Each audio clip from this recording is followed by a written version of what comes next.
Hey, this is Todd. Over the weekend, I picked up von Richten's Guide to Ravenloft, a book that I was actually a little bit excited to receive.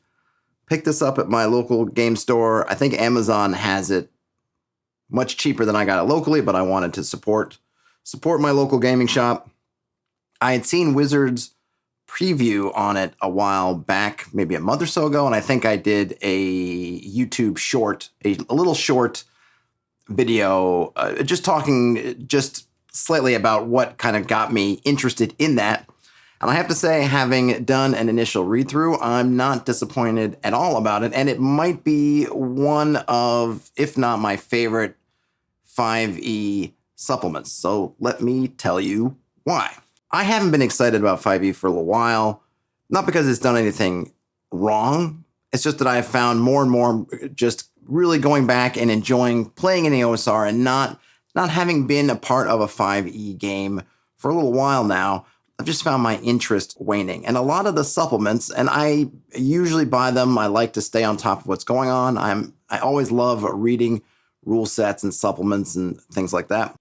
This book, and it does have player stuff, and frankly, I haven't even read it. So if you were clicking on this to think about, tell them I'm going to tell you about which player options seem amazing and what kind of new stuff there is from a player, you're not going to get this here. This is really me from a GM, DM perspective. What I really liked in here was the DM tools, and of those, there are a lot. Not only that, a lot of these really feel to me like they are very system agnostic. As somebody who runs mostly OSR games, and if you've seen most of my videos, talks a lot about OSR games, this maybe of all the ones I've read is the most OSR useful supplement that they've made. I don't know that they're covering any new ground here, and I'm going to get into a little bit more on what I mean, but they cover it in a way that makes a lot of sense, that can really help folks out. Not only that, but it has stuff that I think is very useful beyond if you're running a Ravenloft style campaign. Speaking of a Ravenloft style campaign, what the premise behind this is if you're at all familiar with Ravenloft is a demi-plane that exists in some kind of murky, like I say, demi-plane in between other planes. It is bounded by mists. You enter it by coming through the mists, and then depending on how you're playing Ravenloft, generally you don't really get out until you've dealt with Strahd, in which case you're able to then pass through the mists, or the mists vanish, or some way you teleport out, whatever, back into your home plane. And I'm sure I know there have been other Ravenloft supplements in the past. I was actually never all that interested in Ravenloft back in the day. I did a read-through on the channel a while back on the original Ravenloft module. You can look that up if you're interested. There were other supplements, so I don't have something to compare this to in terms of what was already existing in what would now be the OSR space. But what this supplement does is it gives you the tools to create other Ravenloft style demiplanes. The focus is on horror, and they do a nice job of giving you a roundup of different sorts of horror and the sorts of things that they entail. So for instance, they give you a little bit of an intro on gothic horror versus body horror versus cosmic horror, which is great. So you can read those. You can get an idea of what generally differentiates those types of things. It gives you essentially a cosmic framework. Why do these demiplanes exist? They talk about, and they don't go into much detail about them, which I think is actually great, entities called dark powers that control this area that's basically just mists with these little demiplanes stuck in. They talk about they call them dark lords. Strahd would be a dark lord, the entity around which this demiplane exists. And then they talk about the different characteristics of these demiplanes. They call them domains of dread, which is a cool name. It's not mechanical for the most part. And I haven't gone into the player stuff. I'm sure the player stuff is obviously mechanical. A lot of the stuff in here from the GM's perspective is very conceptual.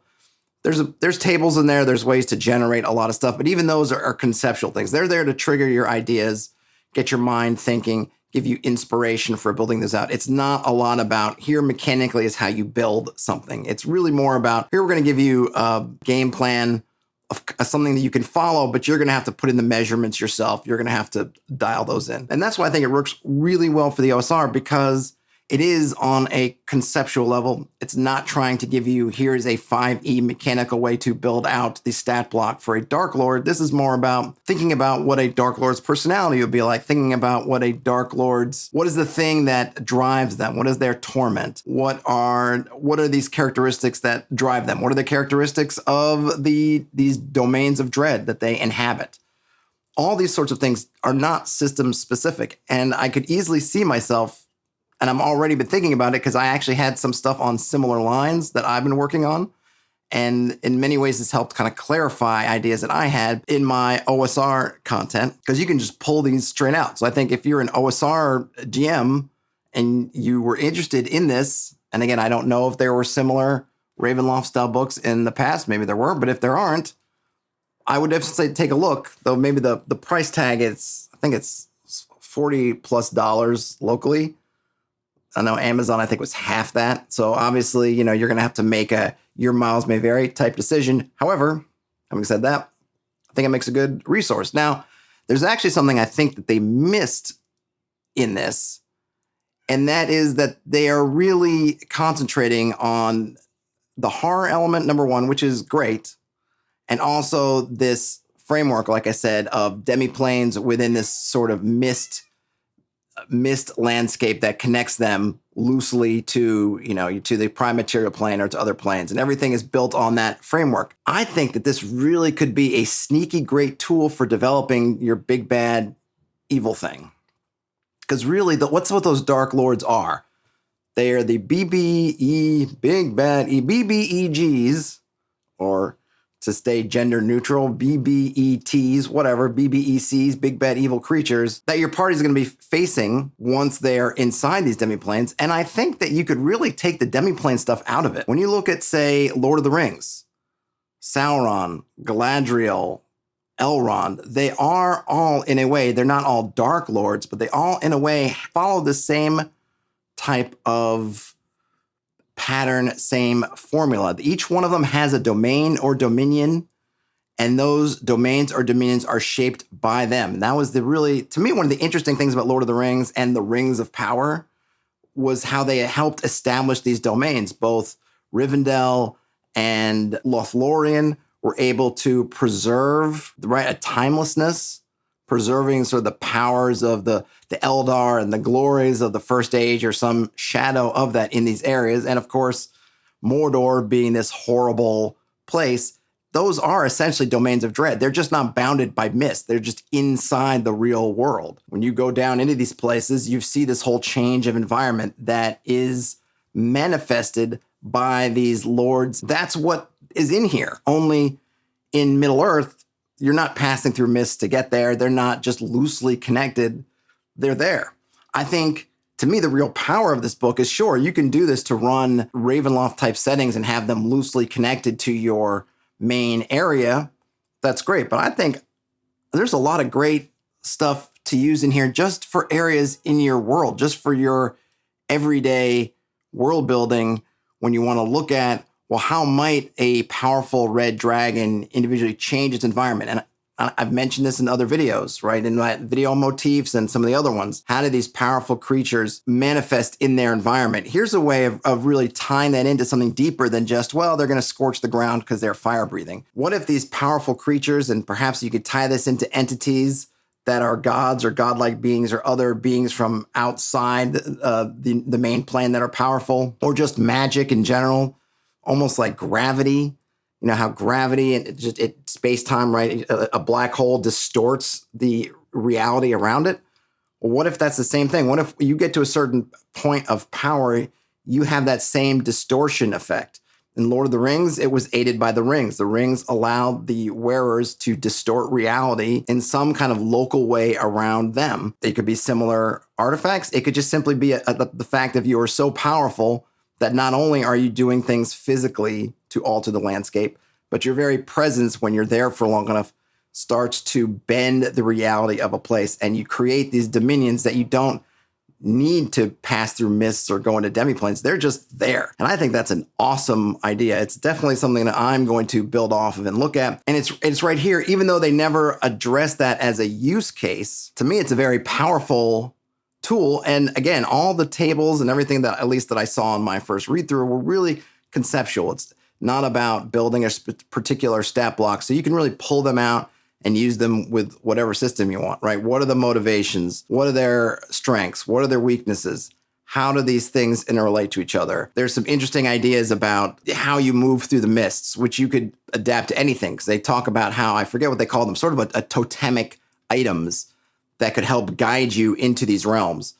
You could take those ideas and just kind of pull them in a different way. Well, if you have a piece of dragon scale from this red dragon's environment, maybe it helps you in some way navigate to it or through its territory or something. There's some connection there. The power that's manifested in this one place is so strong that these bits that get pulled out of it just emanate with that same magic, and there's a connection there. There's really a lot of good stuff to use. As far as examples, there's a bunch. There's a bunch of examples. They try to, as you might imagine, touch on different sorts of horror and try to give you kind of, hey, there's one of each, or here's maybe not one of each, but here's a selection of different domains of dread and kind of what they entail. They definitely give you more on Barovia if you wanted to put adventures in Barovia. The art is obviously, it's top notch if you like the 5e art style. I think you're not going to be disappointed. There are some maps if you want to use maps.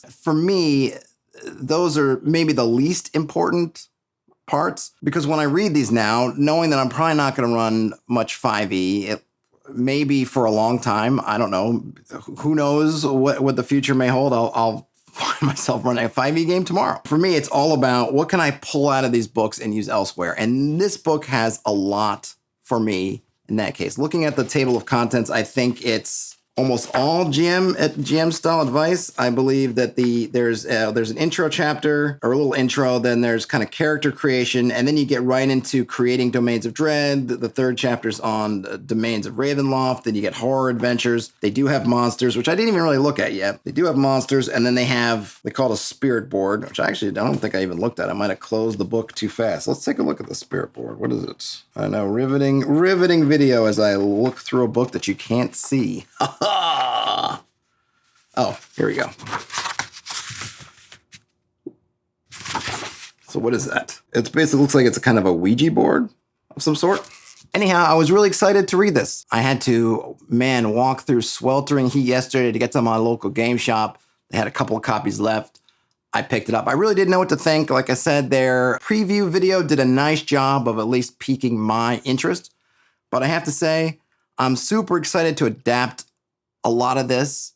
I think if you're someone who is interested in horror in a maybe more grounded way than, I don't want to say it's maybe the more gonzo kind of horror that you might find in some other products, I think there's at least stuff that can be inspirational for you. There are tools in here for you if you wanted to get, and people love official guidance. Obviously, this is an official product of Wizards of the Coast, so full of the kind of official sort of guidance that you like. But for my money, well worth it. Super happy to get more in detail of it. And I think as I adapt this stuff out, I'm sure you will see more content from me on taking some of the ideas in here, merging them with ideas that I had on my own, and creating more stuff that can fit more in your OSR vein. But thumbs up on me and what I read. If you like this video, please give it a thumbs up. I'm trying to march my way towards 1,000 subscribers. Every little bit helps. Hit the bell if you want to be notified as soon as a new video goes live. That's all I've got for now. Game on, and I'll talk to you later.